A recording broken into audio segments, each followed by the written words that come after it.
Well, let's get to it. I would like to introduce to the stage now the members of Talking Heads. First, Tina Weymouth.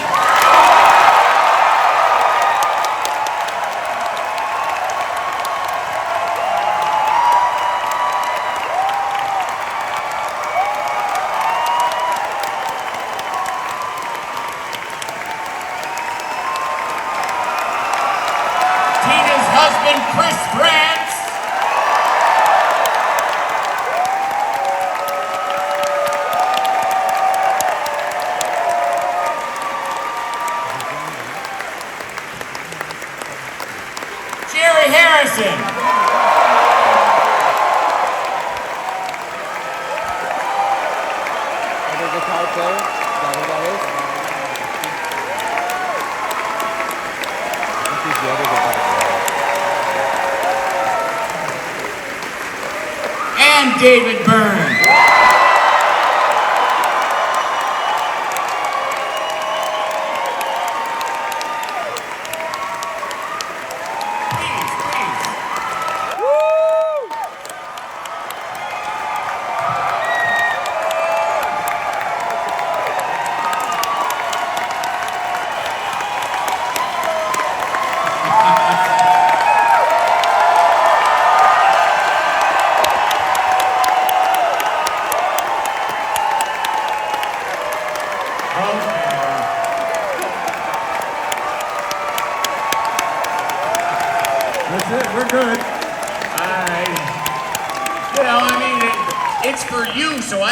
I should step in and make them stop, you know? It's your applause, so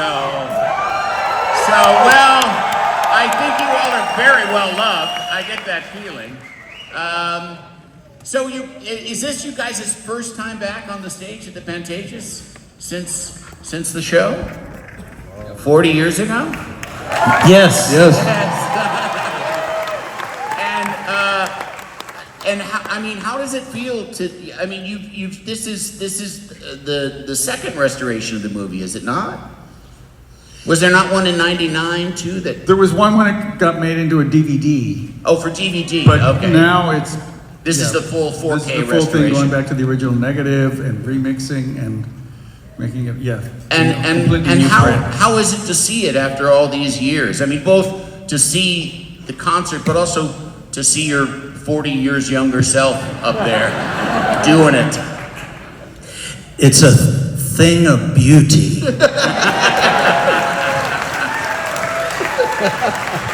4 things of beauty. Now, the show was filmed over 3 nights, and do you have like specific memories of what those nights were like, of what those shoot nights were, and can you share some of them? You were nodding, so you should probably say something. I remember everything. Was it now? It was so filled with love. Yeah. And we were such a great team, and we have here. Jerry, would you like to introduce? Yeah, we have 2 of the expanded band, Lynn Mabry and Alex Weir, are in the audience. If they could stand up. Can we get some house lights, please? Let's give them an ovation, yeah. Where?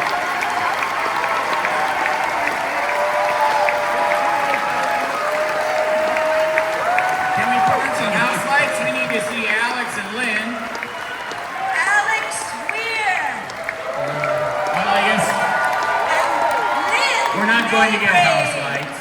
Yeah. Well, thank you, Alex and Lynn. Thank you for coming. Oh, wait, here we go. Here we go. Where we have Alex and Lynn.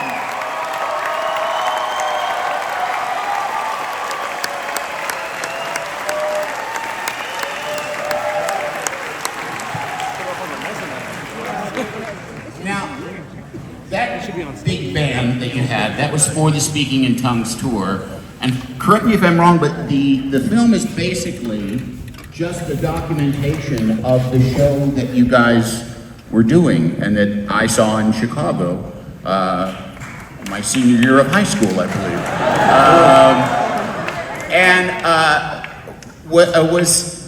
Tell me about how that tour formed, like how you formed that band, because this was kind of more, I mean, you guys started out, you were called New Wave. I remember it, that you were a New Wave band, and then you guys became this giant funk machine, and it really kind of seemed to happen with that tour. You'd had other additional members, but that was the tour when you really sort of became this big unit of funk. Well, it started with the Remain in Light tour, having an expanded band. Yeah. And we kind of lined up on stage like King Sunny Ade does. And there were times where it was so far apart that like one side of the stage would be playing, go off in one direction, the other would go off in the other direction. And there was a little bit of chaos to it. Yeah. And so by the time we got to this tour, there was some changes in personnel. On that tour, we only had one background singer. Adrian Ballou played guitar with us, and then Alex Weir joined, and Alex's energy and just amazing rhythm guitar playing, was just so part of this. And I think that in particular, David, in designing the set, it became a little more organized. It became a little more focused and not so kind of disparate. I mean, there is a wonderful video from 1980 of the show, the first time we had the big band that's from Rome in 1980, so that could be seen. But this was sort of the culmination of the big band. And was the intention to always sort of start with, to build it person by person? Was that an idea that you all kind of had kicked around? Yeah, on this tour it certainly was. So, as you said, what Jonathan Demme filmed was basically the show that we were touring. The show had maybe 3 other numbers that got cut, really just for length, to make the kind of the arc of a kind of things growing move along a little faster. Yeah. But yeah, this is what we were doing. There is a version of the longer show if you buy the Blu-ray. Buy those Blu-rays, people. I got to get a player first. So the kind of I mean, I'm a comedian, so the bits for the show, the lamp. Here, let's give it up for the lamp. The lamp and the big suit and some of the more choreographed moves, were those things that were workshopped rather heavily before you started the tour, or was that something that it kind of evolved in an organic Well, way? the first production manager had to quit because he got an ulcer. The rehearsals were pretty intense. Yeah. And it was a work in progress that evolved during the tour for a number of shows, and then eventually we ended up with what you saw on the screen tonight. I see. And forgive me if you're tired of talking about it, but tell us of the genesis of the big suit. We had finished a tour in Japan, one of the previous tours, and I stayed on, and I was thinking about, what are we going to do in our next one? What are we going to do? What should I wear on the next tour? And a fashion designer who there said, well, David, sort of facetiously said, well, David, everything is bigger on stage. Meaning like the gestures are bigger and all that kind of thing. And I thought, well, okay, that just means the suit should be bigger too. And I drew one on a napkin that was kind of a rectangle with a little head on top and some feet sticking out the bottom, and I thought, there we go. Realizing that in fabric and mesh and all the other stuff, padding that was underneath. Yeah, and like a girdle kind of too. Yeah, there's a girdle with a lot of padding on the side, but not in the back. Yeah. Yeah, no, it's a very two-dimensional costume. Yes, it's you like only look weird from the front and the back. Yeah, it's like Yeah. those playing cards in Alice in Wonderland. Right? It is, yeah. Yeah. But now, did you? What tailor do you say? I need a big suit. Like a. No, that's not big enough. Yeah. Was there like a specialty tailor that they found, or? It was actually a friend of mine. Oh, really? Gail Blacker. There were actually 2 suits made. Yeah. But the one that David ended up wearing the most, this woman, Gail Blacker, who designed clothes, and I think my girlfriend knew at the time. And I think because she did padding, and the other one had sort of an armature, right? And it didn't move as well. So. Yeah. There was a lot of experimentation to see like what kind of girdle and how you fasten it and how could you get in and out of it really quickly. Could you let it out a little bit over here? Yes. Put a little more here. Yeah. Now, I mean, it's a very visual, cinematic concert. At what point do you guys decide this really should be a movie? Tina? Jonathan Demme came to us. Oh, really? Yeah. Jonathan Demme came to us, and I think you and I, we only knew about a couple of his movies, his films, and we said, oh, he's good, and he talked to us, and we said, well, if you're going to do it, we really don't want any gimmickry. We think this concert is good the way it is, and we don't want audience responses to tell people how they should feel. We just want the concert, and we want people to see how everybody interacts with everybody else in the band, because it really is a teamwork. And Jonathan and his team, they got that, and they understood us really well that way. Yeah.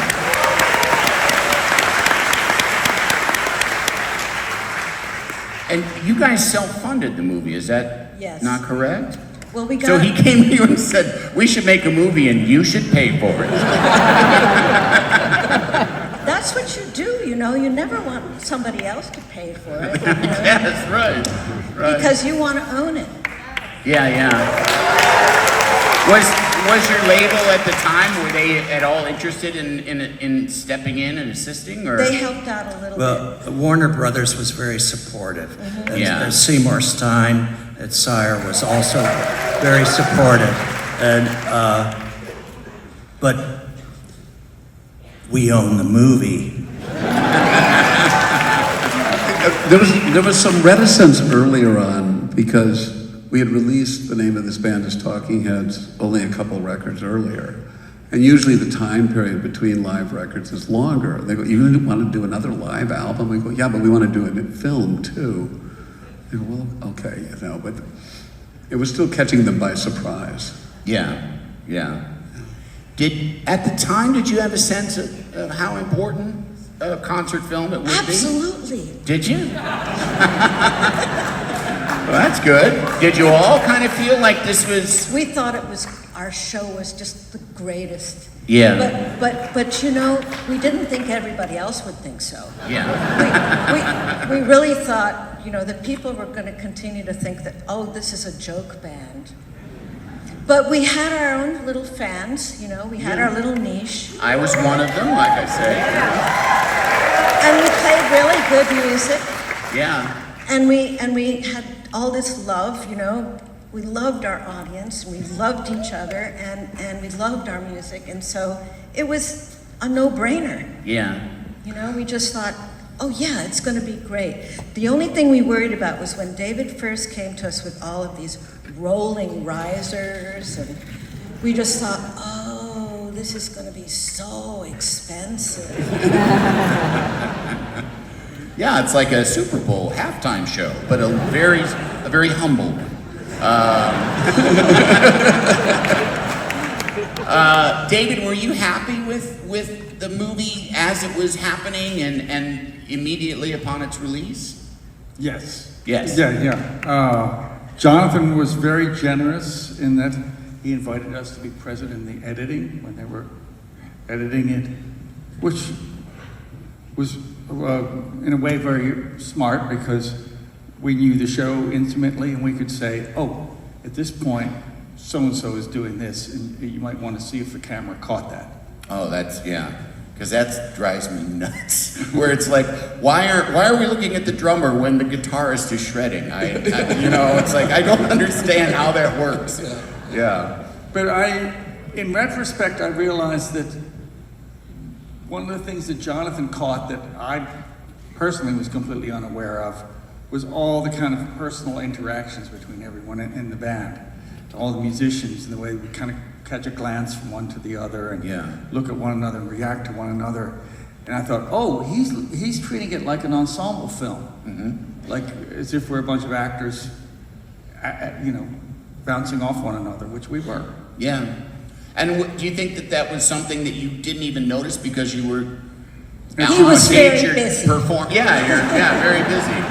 Yeah. Well, I think you would know the conversations that you personally were having. I mean, like you would know, there's a time where Alex comes over and we're kind of dancing together, and this one's where he's next to it. So you know the ones that you are next to, but you're not sure of the ones that are going on the other side. But it's like every time I watch the film, I'll see, like a cross, like Alex looking at Bernie, or long distance communication that, like, God, are we grooving? It's like, so I think that David sums that up perfectly, is that Jonathan understood that by creating, that you got to know every member of the band. There was a time spent on each person and focus, so you kind of fall in love with every person.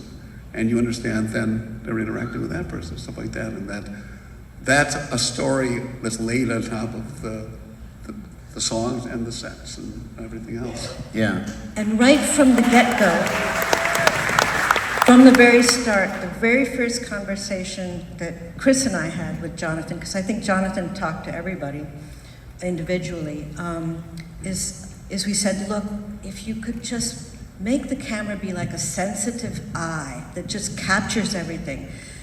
Don't do all those split screen psychedelic things.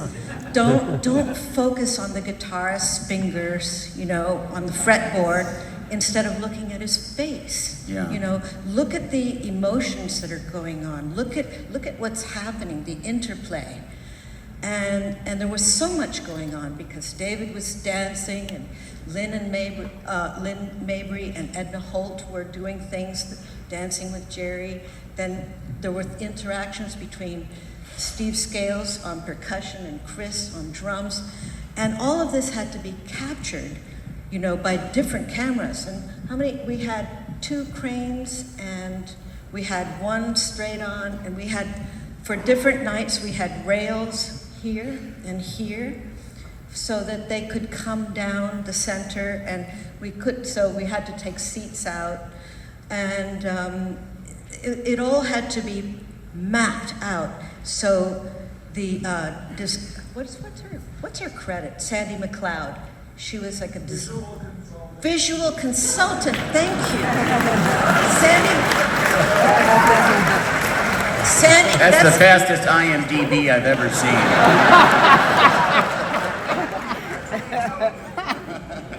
Sandy McLeod was much more than a visual consultant. Sandy toured with us for about 2 or 3 months, and she mapped out, she took notes, and she mapped out what everybody was doing. Wow.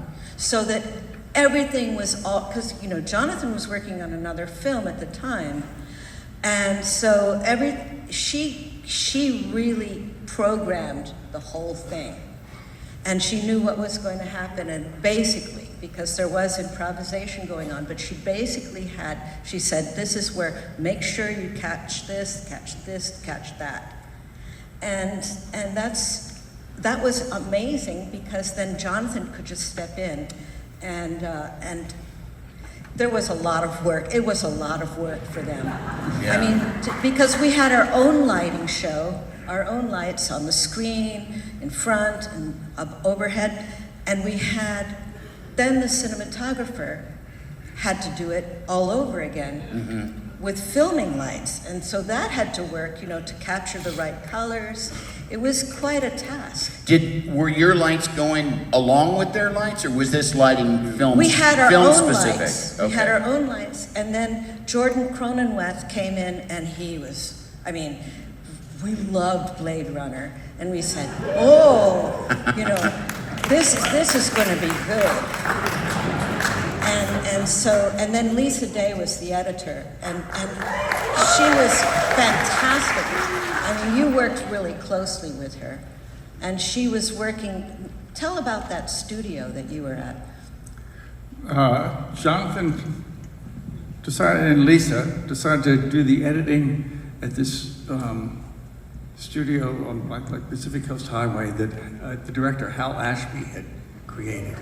And he created this rather unusual editing situation. I think like maybe a couple of years earlier, he filmed Rolling Stones or something like that, and he realized, the way to edit this is to have VHS cassettes of every camera that you're shooting, because you're shooting if you include all the nights, it's like 12 cameras Right. per show if you include all the nights that are shot. So you've got 12 VHS things running at any given time, so you can see all the different angles. And they're all in the same time sync, so they're all on the time sync. Probably pretty close at that. At that time period. Yeah. But that kind of thing didn't exist. Yeah. So it was kind of primitive, but it actually worked. And you could go, oh, look, the thing that's happening on that camera that camera person got, Yeah. that's what we should be looking at right there. That's television directing. That's, Yes. the Oscars. That's how the Oscars is. Take 2, take 4, And, good on you, Hal Ashby. Now the restoration, this beautiful 4K restoration. I know, Jerry, that was kind of, you were instrumental in I live in San Francisco, so I was closer to where we were doing this, and I started Eric Thorngren, who we would all like to shout out to. Who has since passed away. He just passed away a little less than a month ago, and his wife and son are here, and Ryan's daughter. Maybe they could stand up.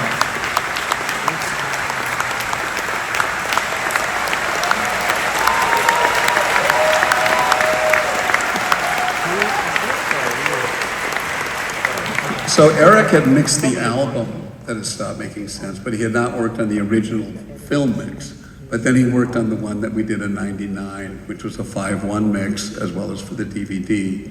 So he was intimately familiar with this, and because this was digital, we started looking at tapes, but then they would fall out of sync and stuff like that. But he got kind of a feeling for it, because we were mixing for this new system, Atmos, that Dolby developed, which is at least 13 speakers, and also that we had to convert for IMAX and things like that. So far more complicated and many more speakers, but how to not make it fall apart in certain rooms. So I kind of got him going really early on, sort of saying, I'll pay for it if we have to, just keep working, because suddenly they're gonna go, we need it next week. And that kind of happened, as we finally got the right tapes that were in song, and then we went in with Mike Minkler, and Gary Goetzman was there, and we finished it off at where we had originally done it, which is, it had started as Tadeo, and then it became Warner Hollywood, and now it's called The Lot. It's amazing how what can seem kind of exotic and mysterious, it sounds incredibly plain these days. What's going on? It's hard for me to hear.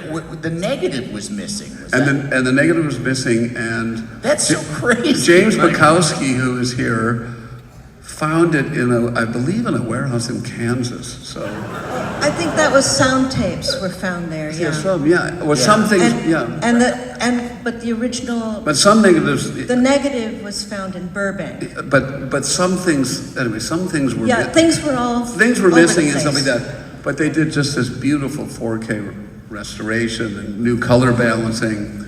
And I actually think it has never looked, even seeing a fresh print back in '84, I don't think it's ever looked as good as it looks right now. Yeah, it's amazing. And sounds the best now too. Now, it's been 40 years, but I understand there's a lot of people in the audience who either worked on the film or were actually in the audience for one of those shows. And if you're one of those people, will you just stand up? So we.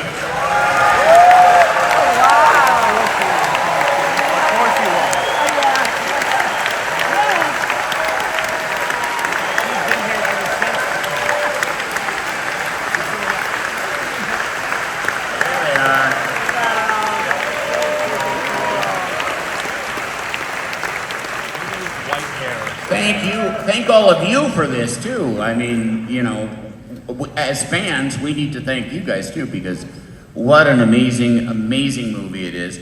And I also want to introduce right now producer Gary Goetzman, who is integral to the process. Here he is. They're bringing you a chair. We got a 1, 2. I was told they were going to bring me a Before I wasn't chair. coming out, Andy, I thought we had an understanding that I was going to stay back there and hear these beautiful stories and hear you and your wit and your great Right. moderation. And my God, this audience. Guys, I'm telling you, had we had you when we shot it, it would have been a better movie. Guarantee it. Oh my God, I am so glad that you all love the Talking Heads as much as Jonathan and I did and do. Gary, How fucking good do they look? Gary, come sit here. No, sit here. God damn it. You can sit, and I'll lean on your shoulder. Now, I want to ask you, because we're going to get to audience questions next. I want to ask you, you were Jonathan Demme's producing partner, and he was working on another. Yeah, we were doing swing shift at the time. Yeah, they had to run down to the 50s furniture store. Down to Orange Naugahides. Come on down. Tell us, because Jonathan Demme was working on another film at the time and splitting, and I bet these guys were pissed that they weren't getting his full attention, goddammit. Wow, you really are going deep now. Yeah, we were filming another movie that got called up for reshoots. Wow. I think probably because they knew what we were doing. But these guys, and so Jonathan was going back and forth from Warner Brothers Studios to here, not too far. But I don't even know how much you guys know about this. It's kind of a weird one to ask. But yeah, we had problems on another film. And it got solved just in time. And, you know, and luckily Jordan was here. We had great camera people, and most came from film. So they weren't really of the type of camera work that we wouldn't like for this movie. Yeah. So that all kind of worked out, and you know, we did have 4 days actually. I hear 3 a lot. Our first day Tuesday was a total bust, but it was a good warm up, right? I think. Yeah, I read something somewhere that there wasn't the intention to get some audience shots, so the audience was lit, and it made you guys not play well. I was referred to as the most awkward. I heard that from one of them. Yeah, was that you? Yes.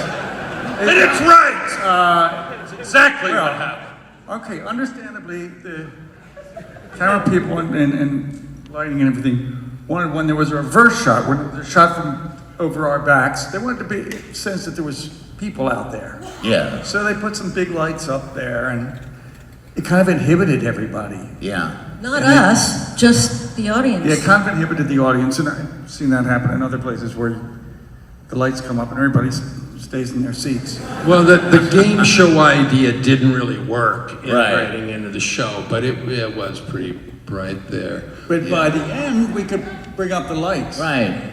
Right. All right. Well, let's Also, Gary, didn't you say the first night that all the cameras started at the same time. Oh, yeah. And they all ran out at the same time. We had kind of a system where all the cameras, we had a video tap on. So back there in the last row on the right side there, Jonathan and Jordan Cronenweth could communicate with all the operators of what they liked, what they didn't. I did A, Artie, Apple, you know, gave them all like 3 names. And Jonathan and Jordan would get so excited. They'd see a shot and they'd be going, that's it, move in, move in, move in. You know, all 6 of the cameras would start to move. Who? And then they finally started to get better at that. But they were very emotional. And so calling it out during the show was a little tough at first, yeah. Well, let's get to these audience questions. We've got, this first one is for you, Tina. Nikki asks, I love the juxtaposition of your dancing compared to David's, and I, of course, get down with your Genius of Love dance break. So I want to know, where do you draw inspiration from for your moves? Well, you know, I had to play bass at the same time, so... Only, it was kind of like, you know, with ballet dancers, they can only move their legs and their top has to stay really upright. Right. So, like Lord of the Dance. Oh yeah, that's even worse. So, but I think I was inspired by what David was doing, what Lynn and Edna were doing, what Alex was doing with his high kicks, and I think also Merce Cunningham. Oh, yeah. You know, I thought, well, okay, it's pretty ugly, but let's do it. And some people call it the spider dance, some people call it the crab dance. And I heard that one lady who was watching on BBC in the UK was very upset and wrote a letter of protest. I dropped all my knitting stitches because I saw that hideous dance. Oh, I would write a letter too. Chris, this is for you. Kiana asks, if you could relive any moment in your time as a band, what would it be? Well, you know, the nights at the Pantages Theatre, right here, Yes, right here. they were out of sight. Bitchin'. But, you know, we had a lot of high points. Yeah. Probably the early days at CBGB's were as exciting as any of them. Yeah. I love this time when we played Le Palace with the B-52s opening for us. And I had gone out to dinner with a friend of mine from college who was living in Paris, and I couldn't get, like I was in a cab and there was just a traffic jam that didn't move, and I had to walk to get to the show, for about a mile, because it was like people were just trying to get to the show. And we had just, you know, that was like a very high point of when we were a 4-piece, that tour, and that show was incredible. So there were, you know, Forest Hills Tennis Stadium also sticks in my mind. Yeah. I remember looking over and Mick Jagger and Madonna were trying to steal our moves over in this. David, Hannah asks, would you have made the film with another director, or do you think Jonathan Demme was the only one who could have made this film what it is? He's definitely the only one that would have made the film that we saw. Yeah. Someone else would have made something different. Yeah, for sure. That is But true. you Can't deny it. like I said earlier, it's obvious in his other films that he's very much aware of kind of the interactions between all the various actors in the different scenes, and you get to know the personalities of all the different characters in the films. And I thought, not too many other directors would do that for a concert movie. Yeah, because there really is, there's a build to the show even kind of has an autobiographical kind of build of like starting small and then eventually becoming this big, you know, and then new people being introduced and it becoming this different thing that it was in the first couple of 3 songs. Yeah, that's a kind of narrative. Yeah. And he saw that, and he saw the theatricalness of it. And it was, simple, old-fashioned theatrics, wouldn't you say? I mean, Sure. it's not fire pots and Lights and costumes. and lasers. No, it's quite old-fashioned in many ways. I mean, we have this, and, Yeah. and Is that the real lamp? yeah, it's still here.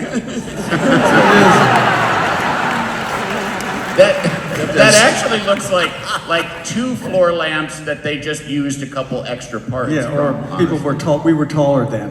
That was Yeah, for that Will was pretty Chamberlain tall. to do that. Jerry, I have a question for you, or actually Lux does.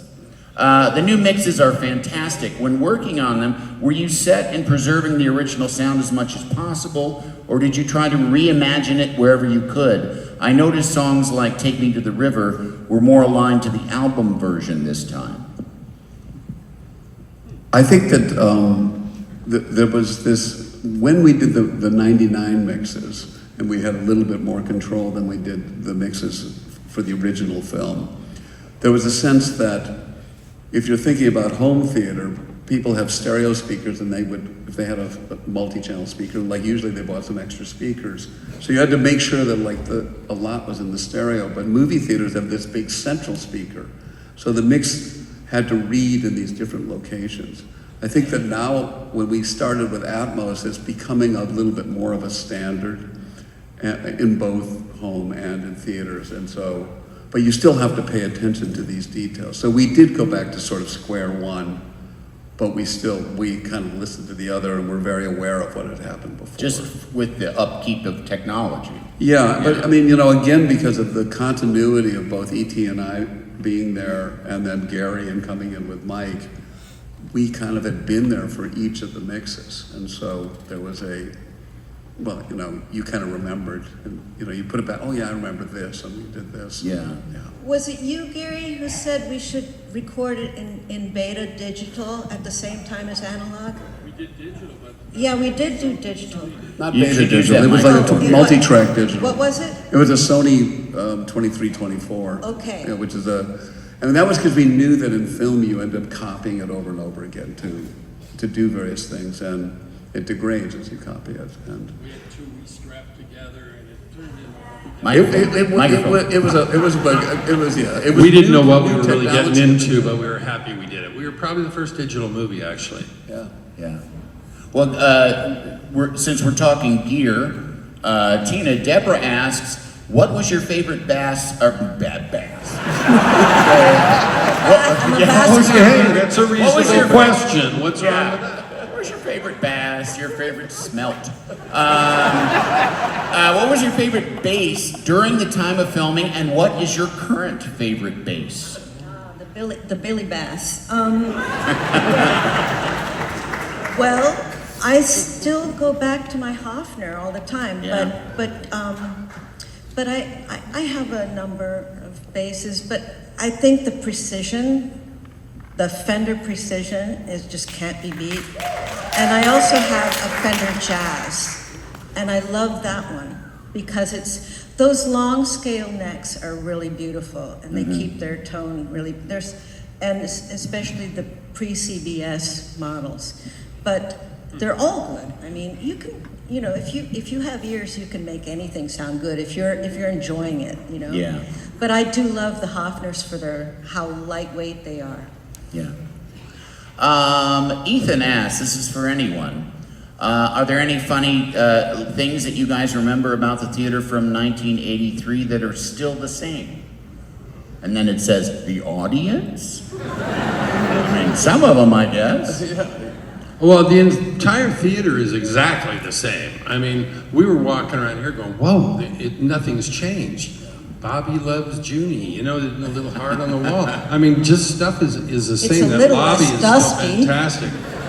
What did you say? It's less dusty, Gary. Remember, it was like it had been left in mothballs for years and years. Kind of weird, right? I mean, I was shook walking around and going, Jesus Christ, we were 40 years ago, and it's the same. Yeah. We could just get up and do the whole friggin' show right here, right now. Man, oh man. That's for you, Tomas. David, Thomas asks, are there any particular elements or lessons you took from Stop Making Sense that you applied in the film you made after this, True Stories?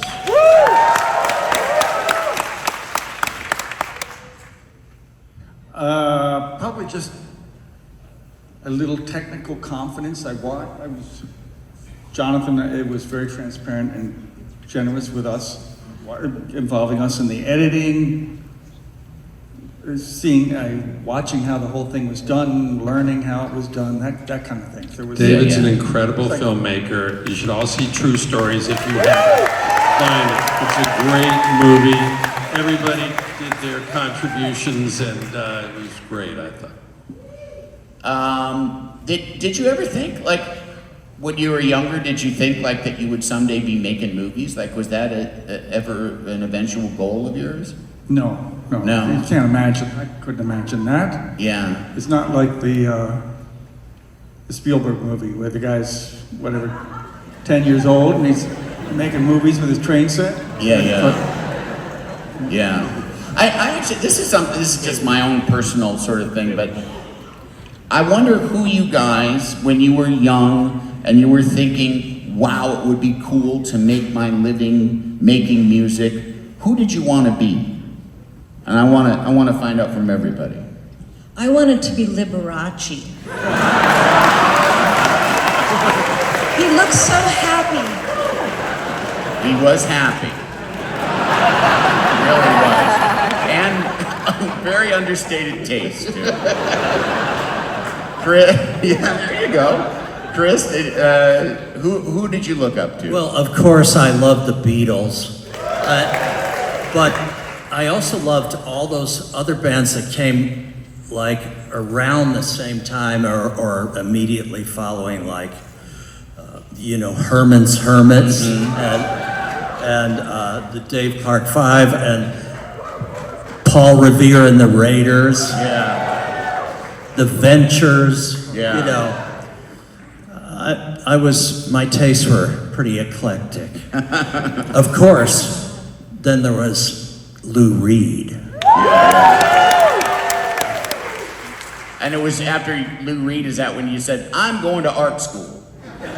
Well, I didn't really think I would ever end up in a big time rock and roll band. I thought, really? But I could make some paintings. Yeah. So we went to art school. That's where I met Tina and David. And David at the time, Tina was painting along with me. We were both studying painting. David at the time was making questionnaires. Remember those? Oh yeah. Like, what is your favorite state? What state has the best shape?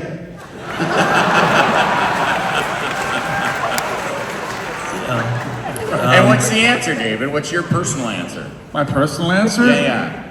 It's a toss-up between like Colorado and Wyoming. Just Very simple. very simple. Easy to draw. There you go. Jerry, who were you some of your musical heroes growing up? I had been in a band that did like all in our. I kind of remember when the Beatles and the Stones sort of arrived, and I had been in a band sort of previous to that, and where you'd been playing these songs like Oop Oop-a-Doo and various things, like if you watch Animal House, like that set list, and R&B songs, and then I got really into the British Invasion. But if like it wasn't until I was in Talking Heads and I started singing alongside Dave a little bit, and then I kind of pushed myself to make a solo record. The idea of myself being a singer was sort of unfathomable to me. Yeah. So I think that I wanted to be like the role that Keith Richards was in a band, sort of the right-hand person, in the band. Yeah. But I didn't think I was going to be like Chris. I didn't think I was good enough. Jerry was in the Modern Lovers. I know.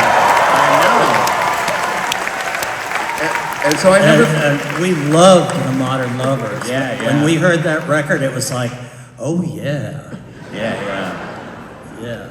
But I felt that at that time period, that to me, musicians were the most important people in the world. I thought that they had more influence than John Kennedy or any of these other people.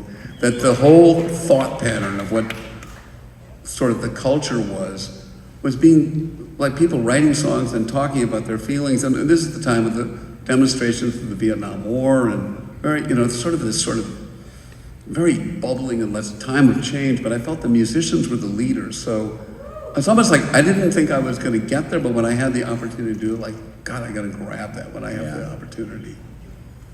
And David, how about who did a young David Byrne want to be? I remember when I was in high school, I was a fan of a lot of bands that were out at the time. Whether it was the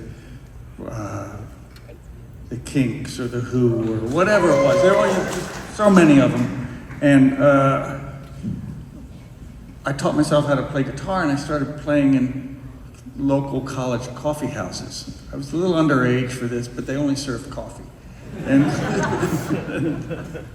but they were like folk coffee houses. And so they were like folk music purists. And they'd never heard these songs. It was like, who wrote this? That's a pretty good song. Who wrote that? And I really started to realize, there are these categories in popular music, and sometimes people only listen to one narrow focus of what they do, and I thought, oh no, there's lots of stuff out there. Yeah.